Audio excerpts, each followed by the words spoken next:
jabarila jabago amnu sogolo no na su ani kile ani nyama biye tene novembre kalo kile mugani wolo glasa ba flani mugani saba anga bi kuna funu na tarike femnu ka odoy mali armée frappe ge bamkachi do la minanga ni ambore amata sirala kunu kureta kuna ge sirala ni jamana kuntigila kuna funu wala wala ni amu dama flash info kwa bismillah ko flash info kono kuna fon folo o be talike lagana koka kunu minaga mal armée mobile do frappé ni mugu jugwe bamaka ci chama bonana anina mal armée a jira ka fo ko wati mu u ka sanfɛ kɛlɛkɛ fɛnw be jateminɛ la minaga marala dugu dɔ be ni o tɔgɔ ikade wan u nana ye mobile dɔ bɔra kungo kɔnɔ u mago be minɛ minnu na ka ulu san drone ye u suit u kilale o minɛ ninnu sanina mobili segna kana do kungo kɔnɔ armée u jateminɛ kana do kungo kɔnɔ kana fara jakulu dɔ kan o waati armée y'a dɔn k'a fɔ ko banbagaciw do armée ye faraku kɛ armée y'a jira k'a fɔ o faraku a ye mobili détruit wa mɔgɔ o mɔgɔ tun bɛ mobili kɛrɛfɛ olu bɛɛ bɔnɛla u nin na nka armée y'a jira k'a fɔ ko ma dan o dɔrɔn ma ko mɔgɔ minnu ye sentigɛni ta minnu tun bɛ moto la ko kɛ b'u kɔ k'u ye kunu tile bɛɛ kɛ u kɔ ni kunnafoni min bɔra o la an bɛna o da aw tulo kan halisa an bɛ to minanga nin waati in na i b'a ye k'a fɔ mɔgɔ caman bɛ ka boli k'a kunda minaka kan sabula kɛlɛ ganunu minaka zone na i b'a ye k'a fɔ mali armée ani bamakaci jakulu saba tun bɛ kɛlɛ la o kɛra sababu ye ka na ni tɔw ye o fɔlɔ n'o ye reversement mɔgɔw ye o kɔfɛ jeune mɔgɔw n'o ye ya agali ka jakulu mɔgɔw ye jumado u ye mali armée ka position fila attaqué n'o kɛra bundam ani yafuge nka mali armée ye se sɔrɔ olu kan u bolila nka mun ye jakulu laban mɔgɔw ye ni o ye état islamique mɔgɔw ye ni u b'a wele ko Daesh olu dagalen no minaga yafan fɛ zone des 3 frontières la Niger Burkina ani Mali olu dagalen no ye o ye jakulu cɛjuguba ye wa maliyɛnw tɛ n'u bina dugu mun kan u b'a dugu kɔnɔ mɔgɔ bɛɛ faga walima u bɛ don di dugu kɔnɔ mɔgɔ bɛɛ ka bɔ dugu kɔnɔ n'o tɛ u b'u faga bamakaci kɛra gannen no nin waati in na alliance mɔgɔw u farala ɲɔgɔn kan ka militaire jakulu kɛrɛnkɛrɛnlen bɔ o militaire jakulu olu bɛ kɛlɛ la nin waati in na nin yɔrɔ kofɔlen in na bi nin ye a tile damadɔ ye i b'a ye k'a fɔ mun ye minangakaw ye u bɛ ka boli ka bɔ minanga zone na ni ka u kunda minanga dugu kɔnɔna kan u se ye minɛ minnu ye u bɛ ka olu ta ka bɔ dɔw bɛ ka bɔ mobiliba u la mun ye mouvement de salut azawadi ye ni o ye jakulu ye jakulu min bɛ ka mali armée dɛmɛ kosɛbɛ nin waati in na u ko k'u bɛ wele bila mali gouvernement ma a k'a janto ni mɔgɔ ninnu na sabula se tɛ u ye hali dumuni tɛ u bolo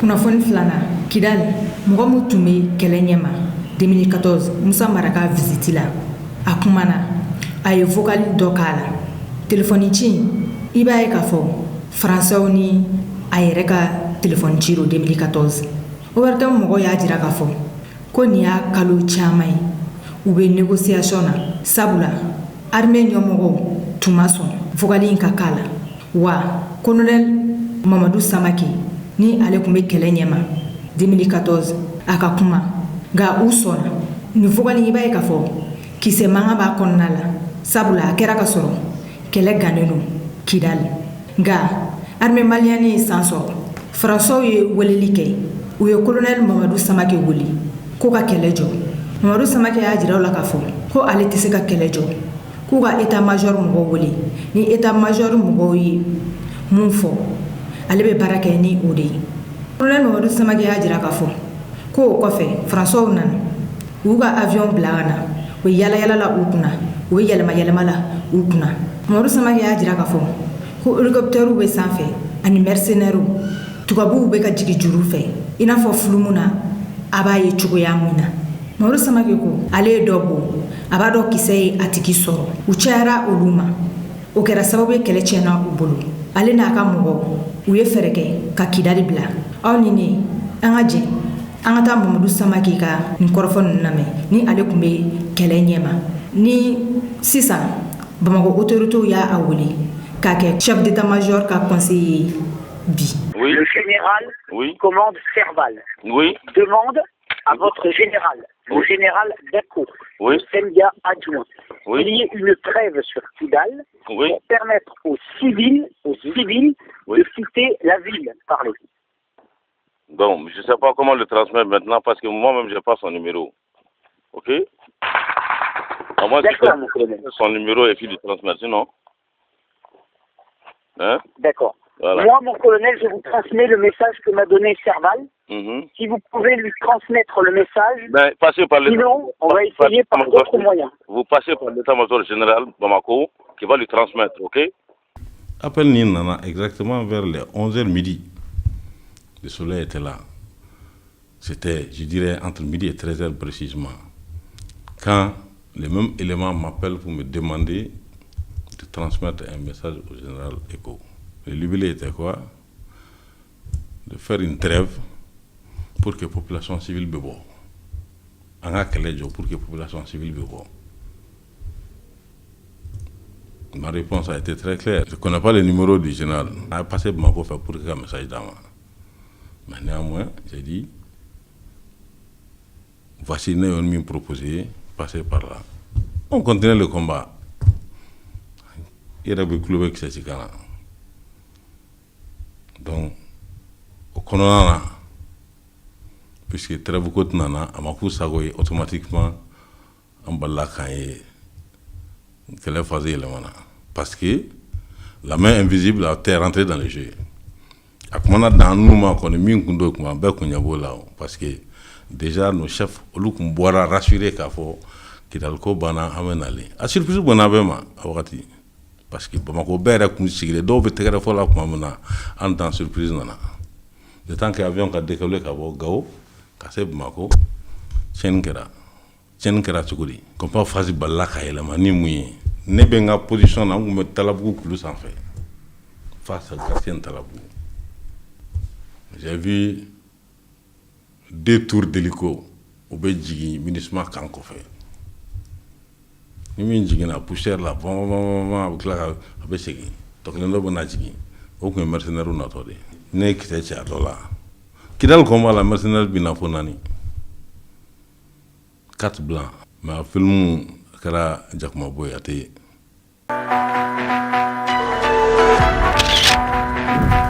Nafoni sabana janvier kalo nata Mali, Burkina, Niger o jamana kuntigi saba nunu kan ka ɲɔgɔn ye belebele kɛ alliance ni o sigira sen ka o fɛ ni a bɛ fɔ o ma ko alliance des états du Sahel u kan ka baara minnu kɛ pour que jamana nunu ka se ka ɲɛ sɔrɔ ko la ten sa nin baara ɲɛbila baara nunu o daminɛra Bamako yan kabini novembre kalo tile 22 a bɛ kuncɛ décembre kalo tile fɔlɔ ɲɔgɔn ye belebele fɔlɔ mun kɛra ministre minnu n'o kɛ le ministre minnu ɲɛsilen don nafoloko ma ni a bɛ fɔ o ma ko ministre des finances olu ye ɲɔgɔn ye belebele kɛ week-end kɔnɔna la Bamako yan o ɲɔgɔn ye kuncɛlen u ye communiqué kɛ o communiqué kɔnɔ o y'a jira k'a fɔ ko laɲini ye mun ye alliance ko la ko militaire ko ta kɔfɛ courant ko o ka se ka na u ka fara ɲɔgɔn kan wa mun ye papier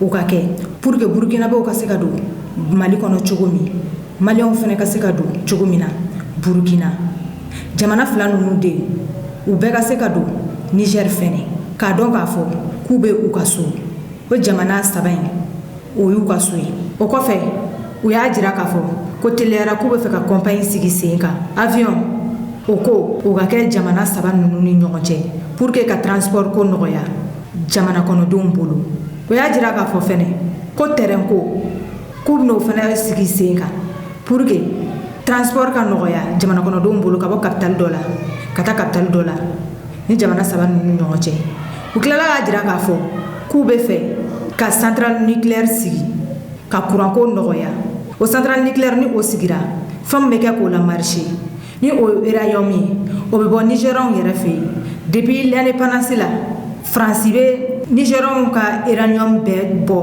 ka taa n'a ye u ka jamana kan u yɛrɛ de bɛ da fɔ u ye wa u b'o de di u ma u y'a jira k'a fɔ k'olu ka nin hakilina ninnu ani olu ka nin laɲini ninnu k'o tɛ se ka sigi sen kan sabula ko faransefa k'o nunjuru bɛ faransi de bolo ni faransi ma sɔn ɲɛ tɛ sɔrɔ a ko la o kɛra sababu ye k'u kɛlen don ka jɛkulu dɔ sigi sen kan mun ninnu bɛ hakili jagabɔ la wari sɔrɔli ko kan aw ni ne an ka jɛ an ka taa communiqué in ja dɔɔni lajɛ télévision nationale mɔgɔw fɛ ORTM na.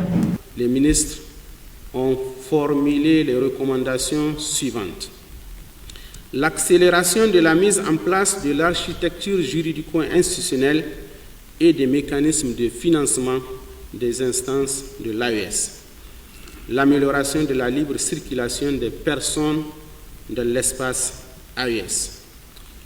Le renforcement de la fluidité et de la sécurisation des corridors d'approvisionnement en luttant notamment contre les pratiques anormales et les tracasseries de l'espace AES. L'accélération de la mise en œuvre des projets et programmes énergétiques, agricoles, hydrauliques, de réseaux routiers, aériens, ferroviaires et fluviales dans les États de l'AES. La création d'une compagnie aérienne commune aux États de l'AES. Le développement des aménagements hydro-agricoles d'intérêt commun dans l'AES pour booster la production agricole. La mise en place d'un fonds pour le financement de la recherche et des projets d'investissement énergétique et en matière de substances énergétiques, notamment à partir de l'exploitation des ressources minières. La réalisation des projets de centrales nucléaires civiles à vocation régionale. L'élaboration d'une stratégie commune d'industrialisation des pays de l'Alliance.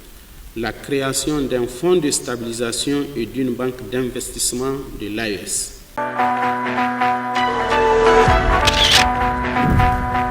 Kunnafoni nanana alimaw ka mon père dɔ minɛla an fɛ yan Bamakɔ yan a bilala kunu an ye kunnafoni sɔrɔ k'a fɔ ko mun ye alimaw ka mon père ye Père Adjoa ni alima don ko ale wulila yan nɔ salo novembre kalo kɔnɔna la a minɛla yɔrɔ min na o ye université catholique ye kunnafoniw y'a jira k'a fɔ ko groupe min ye Père Adjoa minɛ k'o ye jeune mɔgɔw ye n'o ye Yak Agali ka mɔgɔw ye a bilala cogo di Mali autoritéw ma kunnafoni jɛlen sɔrɔ nka kunnafoni min b'an bolo o b'a jira k'a fɔ ko wari bɔra Allemagne ka na wari sara walasa mon père in ka se ka bila mon père in labilalen a ye avion ta k'a kunda Allemagne kan a kɔni ma to Bamakɔ kɔnɔ yan.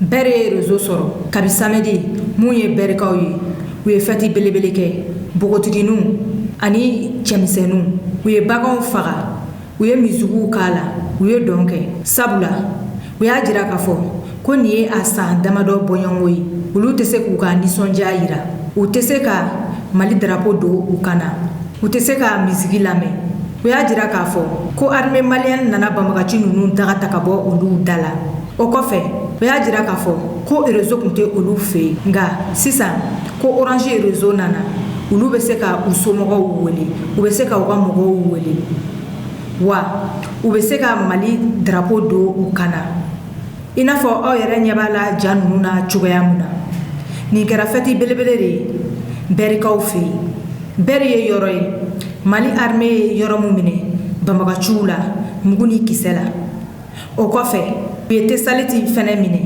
ka tila tuguni ka Aguelok minɛ u tilala ka na Kidali minɛ banbagaci ninnu na.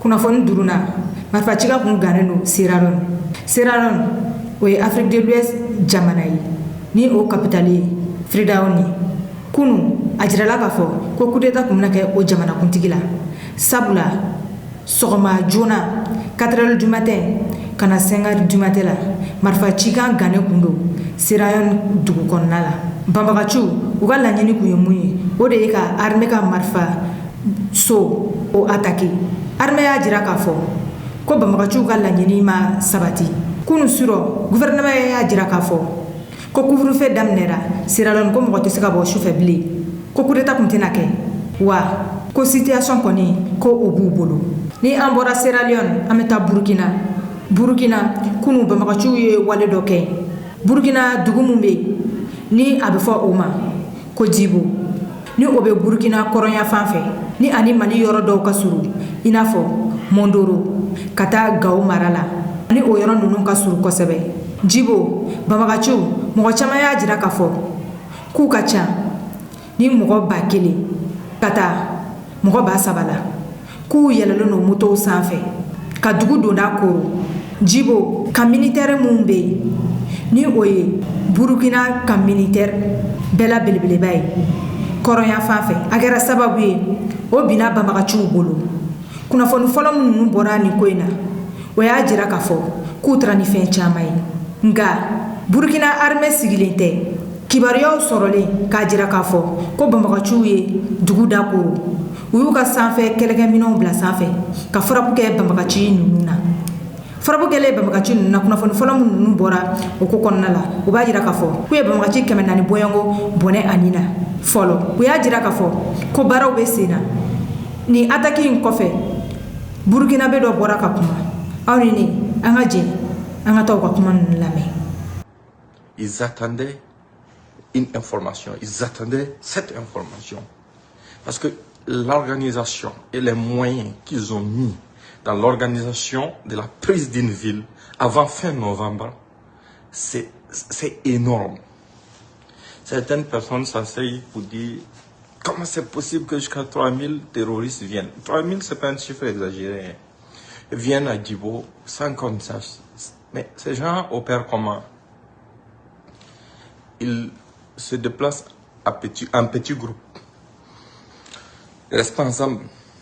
Et le jour J, quand ils sont dans les encablures d'une localité, 5 motos par là, 10 motos par là, 5 motos par là, 10 motos par là, le jour J.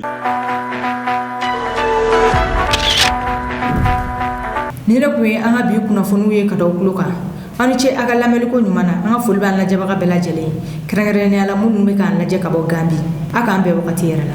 Oui, tout va bien. Bon, je vous appelle mon colonel. J'ai un message à transmettre à votre chef sur place, oui. Le général Dako. Oui. Moi, je n'ai pas son numéro de portable. C'est mon chef à Bamako, oui. Le général Comonfort, oui. qui me demande de lui transmettre le message suivant. Il souhaite qu'il y ait une trêve entre vous et les combattants du MNLA pour permettre aux civils, mon général à Bamako, le général Command, le général commande Serval, demande à votre général, le général Dako, le Senga adjoint, qu'il y ait une trêve sur Kidal pour permettre aux civils de quitter la ville. Parlez.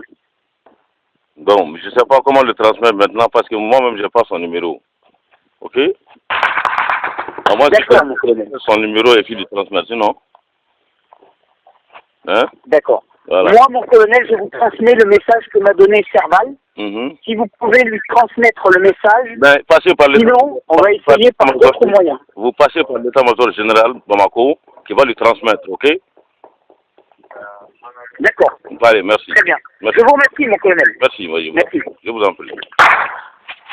Cette voix me rappelle très bien à la journée du 21 mai 2014, quand on était engagé dans un combat dans la ville de Kidal, après la visite du Premier ministre à l'époque, Moussa Mara, qui était en visite d'autorité, mais qui s'est transformé en un scandale jusqu'à ce qu'il y ait eu mort d'homme. Lors de cette nuit de combat, j'ai perdu même un officier et nombre de mes éléments, il y avait des prises d'otages. Il y a eu un premier appel d'abord avant ça, dans lequel on me demandait, encore la même voix, celui qui m'a appelé, c'était un officier de liaison sûrement de Serval, du général de Serval, qui d'abord m'a appelé pour me dire, colonel Samaké, nous savons que vous êtes dans Kidal depuis le 19. J'ai dit, ah bon? Surprise. Et deux, pour me dire, Ouba Kalama Kafo, nous sommes tout de suite en train de prendre les dispositions pour engager le combat contre la ville de Kidal. Et il ajoute, par le positionnement du BM21 à 7 km de la ville face à Kidal. Ils ont toutes les informations. On va ensemble faire au satellite du banque. Mais ce qui m'a surpris dans ça, c'est qu'ils ont donné avec précision le jour où je suis rentré dans Kidal, le 19. Et le combat a eu lieu le 21. Cette voie s'est faite le 21. Quand le combat est engagé, très rapidement, on est venu à presque reprendre, sinon nettoyer toute la ville presque. Donc, quel est Djalmanga Mola Tchoumana, NanaChé, appelle Nana exactement vers les 11h midi. Le soleil était là. C'était, je dirais, entre midi et 13h précisément. Quand les mêmes éléments m'appellent pour me demander de transmettre un message au général Eko. Le libellé était quoi? De faire une trêve pour que la population civile bebo. Pour que la population civile bebo. Ma réponse a été très claire. Je ne connais pas le numéro du général. On a passé pour m'en faire pour que un message d'avant. Mais néanmoins, j'ai dit, voici nous me proposé, passer par là. On continue le combat. Il y a des clubs qui sont là. Donc, au Kononana, puisque très beaucoup de nana, à ma coup, ça automatiquement, en bas là, quand il est phasé le mana. Parce que la main invisible a été rentrée dans le jeu. Dans nous,